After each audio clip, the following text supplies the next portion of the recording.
Something just happened in Geneva that is going to reshape the economic relationship between the United States and the rest of the world. And Washington is completely unprepared for what is coming next. For the first time in modern history, Mexico, Canada, and the European Union have stood on the same side of a legal battle and filed a coordinated joint lawsuit against the United States at the World Trade Organization over Donald Trump's sweeping 25% tariffs. Not a warning, not a diplomatic note.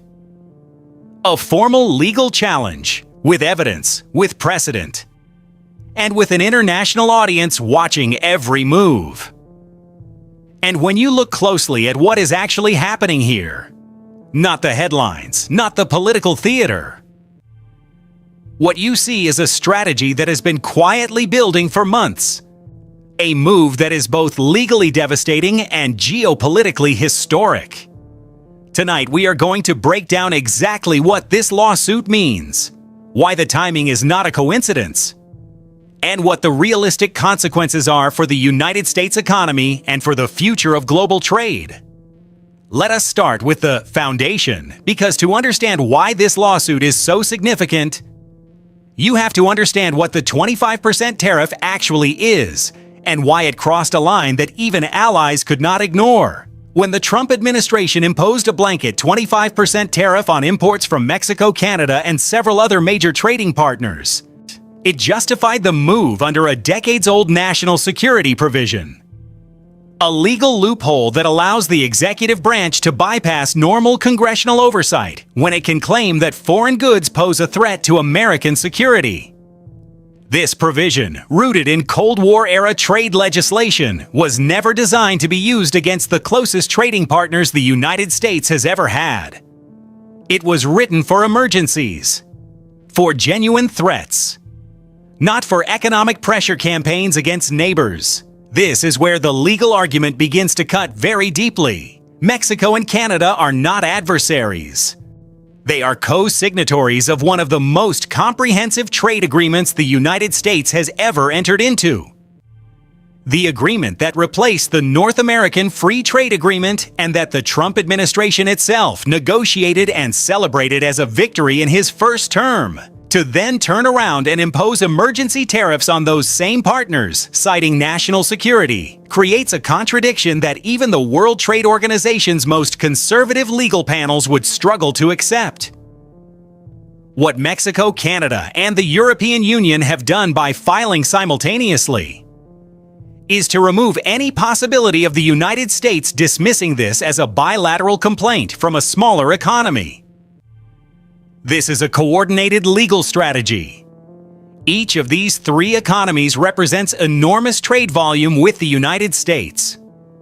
Together, they account for a massive share of American imports and exports.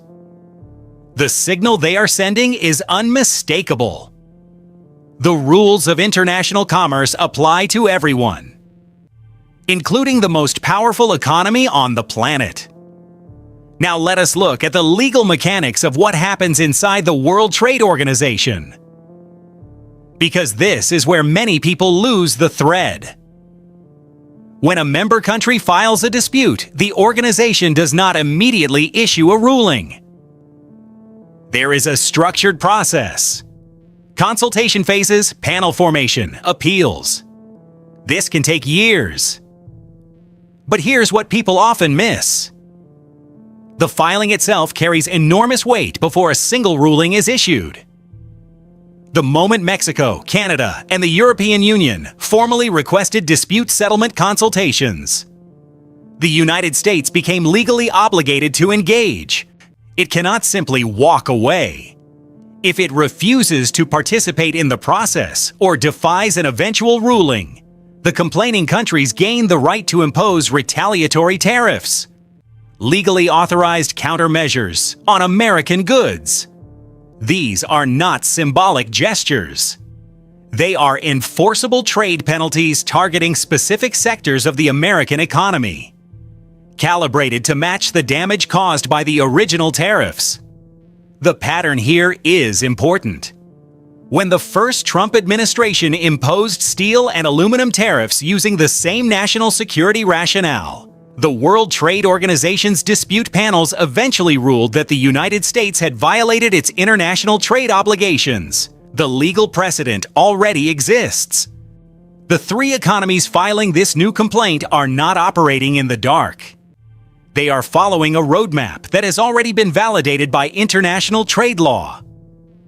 What makes the current situation different in scale and consequence is the breadth of the tariffs.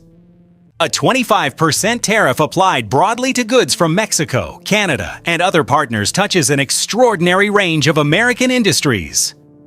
Automotive supply chains that cross the border dozens of times before a finished vehicle reaches a dealership. Agricultural goods, electronics components, medical equipment, consumer products. The economic ripple effect is not contained to foreign companies. American manufacturers who depend on imported inputs face higher costs that either compress their margins or get passed directly to American consumers through higher prices. This is the irony that the World Trade Organization lawsuit is designed to expose. The tariffs are presented as a tool to protect American workers and American industry. But the actual economic mechanism runs in the opposite direction for large segments of the economy. By making imported components more expensive, the tariffs raise the cost of American manufacturing. By triggering retaliatory measures from trading partners, the tariffs shrink the export markets that American farmers, technology companies, and manufacturers depend on. The European Union's participation in this lawsuit deserves particular attention because it shifts the political geography of the dispute significantly. The European Union is not a developing economy seeking special treatment. It is the largest trading bloc in the world. They home to some of the most sophisticated legal and diplomatic institutions on the planet. When the European Union joins a formal trade dispute at the World Trade Organization, it does so with extensive legal resources, deep institutional expertise, and the full weight of 27 member economies behind it. This matters strategically because the Trump administration's argument has often relied on framing trade disputes as the United States standing firm against unfair practices by foreign governments. That framing becomes extremely difficult to sustain when the opposing parties include not just neighboring countries with smaller economies, but a bloc representing Germany, France, the Netherlands, Italy, and more than 20 other advanced democracies that have been American allies for decades. The optics of the United States being sued simultaneously by its two largest neighbors and its most important transatlantic partner are not something that can be spun away with a press conference. Let us now think carefully about the economic stakes, because this is where the analysis becomes most consequential for understanding what the next phase of this dispute looks like. The total volume of trade between the United States and the three filing parties, Mexico, Canada, and the European Union, is staggering. Mexico is among the very largest sources of American imports, with trade flows covering everything from automobiles to avocados. Canada is deeply integrated into American energy, automotive, and agricultural systems in ways that decades of economic policy have deliberately constructed. The European Union collectively represents hundreds of billions of dollars in two-way trade, including major American exports in agriculture, aerospace, pharmaceuticals, and services. When the World Trade Organization ultimately authorizes retaliatory measures, and the legal consensus among trade law experts is that authorization is likely, the complaining economies will have the ability to impose tariffs on American exports designed to maximize political pressure. The historical pattern shows that these retaliatory tariffs tend to target goods from politically sensitive regions. American bourbon, American motorcycles, American soybeans, American agricultural products. These hit the states and congressional districts where opposition to trade retaliation is loudest. This dynamic has already played out before. When retaliatory tariffs were imposed during the first Trump administration's trade conflicts, the impact was measurable in American farm income and regional economic data. What we are analyzing now is a potential escalation of that dynamic to a larger scale, with a broader coalition of economies acting in legal coordination. From the perspective of international trade strategy, this coordinated filing is a sophisticated move. It reflects months of diplomatic work behind the scenes, legal teams comparing notes, trade ministers aligning positions, governments making the political decision to stand together rather than seek individual accommodations. The fact that this coordination succeeded across 3 such different political environments, the current Mexican government, the Canadian government navigating its own domestic pressures, and a European Union managing the interests of 27 member states, is itself significant evidence that the frustration with the American tariff policy runs very deep. One option is to ignore the World Trade Organization process entirely, to refuse to engage, to dismiss the authority of international trade panels, and to simply absorb whatever retaliation follows. This approach would be consistent with a certain strand of nationalist trade, thinking that views international institutions as obstacles to American sovereignty. But the cost of this approach is that it accelerates the fragmentation of the international trading system in ways that ultimately harm American economic interests. American companies that export globally depend on a rules-based trade environment. The American financial institutions that operate internationally depend on legal predictability. A posture of defiance toward the World Trade Organization does not protect American interests. It damages the institutional framework that American economic power helped build and has long benefited from. A second option is to negotiate. To use the dispute process as leverage for a renegotiation of trade terms that the administration finds more favorable. This is a more sophisticated approach, and it is possible that behind the public confrontation, this is exactly what is happening. But negotiating from a position where 3 major trading partners have filed coordinated legal challenges is very different from negotiating when one smaller economy is filing alone. The leverage in the room has shifted. The complaining parties can credibly argue that they have the law on their side and that they are prepared to see the process through to its conclusion. A third option is to find a path to quietly withdraw or modify the tariffs in ways that satisfy the legal complaints while allowing the administration to claim a political victory of some kind.